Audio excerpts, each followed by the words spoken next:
Séquence émotion aujourd'hui dans les yeux de l'aventure. Bonjour à toutes et bonjour à tous. Nous sommes à Mérignac au parc du Burg et on vous l'avait promis qu'on viendrait tester ces skates électriques, donc écolo, tout terrain. Ils sont là, ils sont avec nous, avec Laurent qui nous a fait une démonstration en tout cas dans cette émission, vous allez le voir.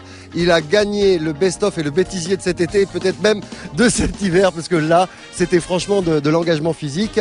Thibaut est avec nous aussi avec son fameux drone que tu as fabriqué toi-même pour pouvoir porter des caméras en HD comme ça et faire des images avec bien évidemment la petite télécommande, et il y a eu engagement de ta part aussi. Alors, on va parler tout de suite, Laurent. On avait fait une première émission sur ce skate électrique écolo avec la planche street, avec le longboard qui est ici. On va reparler de ce longboard parce qu'il nous a étonné. Tu nous avais dit qu'il pouvait aller sur les chemins de terre. On l'a testé ici sur le parc du Burg. Alors peut-être pas dans la forêt, c'est certain, sur l'herbe, mais en tout cas on avait dit que sur la terre ça passait bien et on l'a mis ici qui est une première d'ailleurs, les skates électriques dans le sto, dans le parcours de VTT, c'est ça? Effectivement, donc là on est sur la piste de BMX du Burg. Donc on a essayé, hein, moi aussi c'est une première, hein, je t'avoue, donc on a testé ça pour voir si ça passait bien. Il se trouve que c'est assez agréable, hein, quand même. Bon, c'est sûr que pour l'instant c'est pas la compète, hein, on n'en est pas encore là, mais bon, déjà on peut avoir de bonnes sensations, faire des petits sauts, s'amuser. Donc je pense que il y a matière vraiment à découvrir une nouvelle activité, parce que c'est quand même quelque chose de nouveau, un engin électrique comme ça, un skate électrique sur une piste de BMX. C'est vrai qu'on en rêvait, mais peu l'avaient fait encore, quoi, parce que pour l'instant avec les pieds en poussant, c'est relativement difficile à envisager, quoi. Surtout dans les courbes, il faut pouvoir relancer. Et ça, tu peux le faire qu'avec un skate électrique qui justement a une propulsion qui te permet de relancer en fin de virage pour bien repartir en ligne et attaquer tes bosses. Donc ça c'est quand même assez génial. Donc là on se retrouve dans un contexte un peu border cross. Attention, il y a nos impôts qui vont payer, nos impôts qui vont passer juste au-dessus. Alors, en plus, c'est vraiment toute la technique du skate. Tout à l'heure, on t'a vu faire des 180. On reprend toute cette technique. En plus, on a cette motricité électrique, cette patate qui permet avec le clicker de redémarrer après le 180. C'est assez étonnant quand même. Bah ouais, c'est un peu on se retrouve près du snow, près du surf, hein, c'est vraiment des sensations c'est des sensations de glisse, hein, purement, hein. Donc après c'est vrai que quand on a la possibilité de donner un coup de jus en fin de virage, comme je te dis, ça apporte une sensation nouvelle, quelque chose qu'on n'avait pas du tout dans tous les sports de glisse, puisque d'habitude on a juste la vitesse soit de sa poussée avec le pied, soit de la pente sur laquelle on est, ou de la vague s'il s'agit de surf ou de funboard ou de kite, quoi que ce soit. Et donc là, si tu veux, c'est vrai que ça permet vraiment quelque chose de nouveau. Donc là, on a différents modèles, hein. Là, on a des modèles qui sont des modèles standards, on va dire, qui sont faits donc pour le grand public, qui sont prêts à rouler, qui sont vraiment super équipés. Là, on peut voir un des modèles, donc c'est un modèle avec des trucks qui sont un peu des trucks de curving, mais vraiment ce qui se fait de mieux, c'est-à-dire c'est des 25 cm de large, c'est vraiment ce qu'il y a de plus grand. Donc tu as énormément de rayons pour tourner, c'est vraiment l'idéal, c'est très stable comme planche. Le poids, c'est pas vraiment un problème dans le sens où justement ça stabilise la planche, et quand tu fais des dérapages, ça te permet justement de pouvoir contrôler mieux ta planche et de balancer un peu plus ton poids dans la courbe.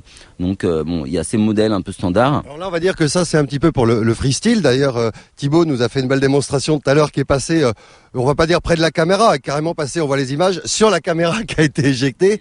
Ça, un 3-6. Ça, c'est le côté un peu freestyle. Mais ce qu'il y a de bien, ce qu'il y a de nouveau dans cette discipline, dans ce que tu nous apportes aujourd'hui, hormis bien évidemment ce côté écolo où on est en pleine nature et on n'a pas un moteur de temps ni 4 temps qui vient nous enfumer, c'est qu'on peut, comme on l'a fait tout à l'heure, aller se balader en forêt, aller se balader carrément au milieu des arbres.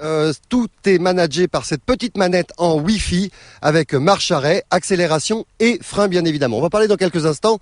Je vais revenir avec notre ami Thibaut qui travaille avec toi Laurent, avec une conception qui t'est propre avec le drone. Le drone c'est ce qui permet puisque tu es un passionné d'images, tu as été caméraman pendant longtemps et louer un hélicoptère c'était un peu cher.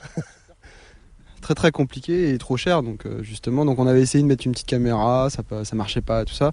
Et donc du coup, je me suis orienté sur un engin qui avait été développé au Canada sur le Dragonfly. Et on est parti sur la même base. Avec des Allemands, on a travaillé, on a mis des moteurs brushless, des gyros. Et du coup, là, on peut maintenant embarquer une caméra.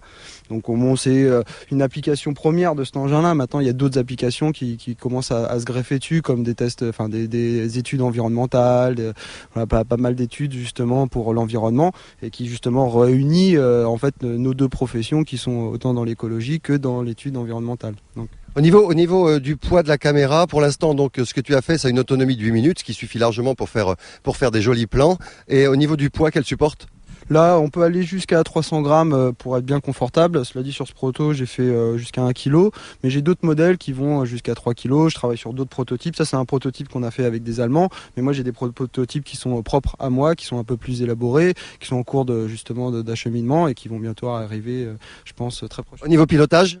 Voilà, une télécommande classique, hein, donc c'est du 4 voies plus 2 voies pour des fonctions en fait supérieures. C'est-à-dire après il y a des compas, on peut faire du pilotage waypoint avec le GPS, ce qui lui permet de mettre des points, des balises GPS, et en fait l'engin avec l'altimètre va pouvoir se balader, faire son tracé et revenir. Voilà. Donc du coup tu peux te centraliser un petit peu plus sur le cadrage. Donc si tu avais une caméra rotative avec des petits cerveaux, ce qui te permet de faire vraiment tes plans, de tourner on va dire pendant 8 minutes toujours autour, et à un moment donné de vraiment avoir le plan que tu voulais, quoi. Vous vous doutez bien que au niveau des pirates, ça nous donne des idées graves. Il est en train de travailler sur un projet qui va pouvoir atterrir sur l'eau en cas de pépin, pour pouvoir filmer toutes nos escapades nautiques.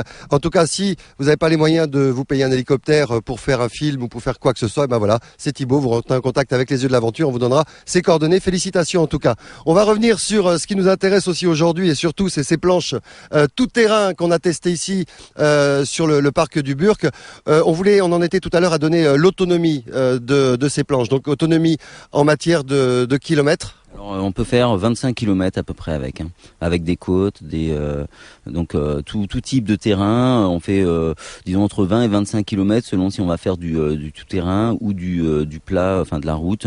Donc il y a différentes possibilités de pneumatiques. Donc on peut avoir des pneus slick pour vraiment rouler sur le bitume. On peut avoir des pneus intermédiaires comme ceux-là qui servent sur tout terrain, on va dire, mais qui sont pas vraiment faits pour le terrain meuble. Et après pour le terrain meuble, on a des pneus plus cranté encore. Donc là on a déjà un modèle, je peux vous le montrer, qui a 2 roues motrices. Donc là on a déjà deux moteurs de 800 watts, ce qui représente quand même 1600 watts de puissance, donc c'est pas négligeable, hein. C'est-à-dire qu'avec ça déjà on peut bien passer un peu partout, hein. C'est-à-dire toutes les bosses, les pentes, etc. Il n'y a aucun problème.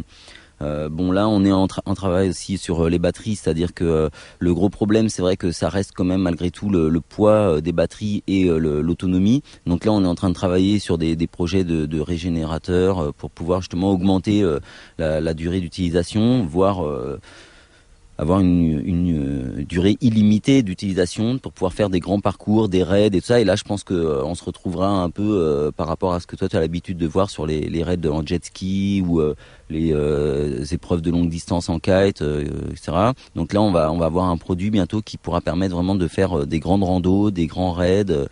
Et ça à plusieurs ou en solitaire, donc là ça va vraiment être sympa, quoi. Bien évidemment 100% écolo, ça va être une véritable révolution effectivement, parce que là on peut s'amuser. Donc il faut quand même rappeler que ces engins vont à plus de 40-45 km/h, donc ça c'est quand même relativement rapide. Ce qu'il faut rappeler, c'est que le temps de charge est approximativement de 3 heures pour recharger, et effectivement à terme, d'ici une petite année, peut-être moins, il y aura effectivement ces skates électriques qui Mais ce qu'on peut ajouter quand même en termes d'énergie, c'est que c'est vrai qu'on a le reproche quelquefois de gens qui nous disent oui, mais l'électricité est nucléaire. Bon, c'est vrai qu'on peut nous faire le reproche quand on plug sur une prise, etc. Mais bon, maintenant il y a des solutions alternatives. Par exemple, quelqu'un qui veut aller à la plage, il peut très bien embarquer son panneau solaire de rando, son panneau 60 watts. Il le laisse sur la plage avec sa board, avec un convertisseur de voiture, et il peut très bien recharger sa batterie sur la plage de manière écologique, totalement écologique. Pour ceux qui veulent vraiment, voilà. Et même le mec qui est bricoleur peut toujours plugger une petite éolienne sur sa roue. Alors au niveau des tarifs, On avait parlé des tarifs donc des planches électriques parce qu'il existe la même chose, vous l'avez vu dans les émissions d'avant en street. Là, il faut compter approximativement 850 € pour ce modèle qui est là. Hein. Je parle du modèle grand public avec un seul moteur en 2 roues motrices, en tout terrain, à peu près 850 €. Le reste, on va peut-être pas en parler tout de suite parce que c'est en plein développement. Il y a quand même un modèle développé qui est le premier modèle lithium en fait disponible sur le marché. Donc en fait le modèle lithium on le propose pour à la fois la planche speed cruising, donc celle qu'on a utilisée à la fois sur route et sur le terrain ici, et pour ce modèle-là qui est proposé en standard quand même avec un moteur 808 identique, donc 800 watts identique à celui-ci, mais en même temps il n'a pas le même procédé de suspension et de truck, et il a une batterie donc lithium qui dure un peu moins longtemps que l'autre, c'est-à-dire qu'on peut avoir environ entre 20 minutes et une demi-heure d'utilisation, mais par contre c'est beaucoup plus léger, c'est-à-dire que là on a un engin qui fait 30 kg, là on a un engin qui fait 19 kg. Donc bon, là-dessus, c'est vrai que certaines personnes préfèrent trouver un bon compromis sur le poids et avoir moins de distance. Donc c'est au choix. Bon, en tout cas, je vois que le couloir aérien marche bien, même en période de grève au jour d'aujourd'hui. Merci beaucoup, Laurent. Merci, Thibaut, d'abord pour cet engagement. On avait dit qu'on viendrait ici. Donc, à essayer sans aucune modération. De toute façon, vous allez revoir tout ça. Regardez le drone qui va décoller. Vous allez revoir tout ça dans nos émissions. On se donne rendez-vous la semaine prochaine. Je vous embrasse. Merci. Ciao.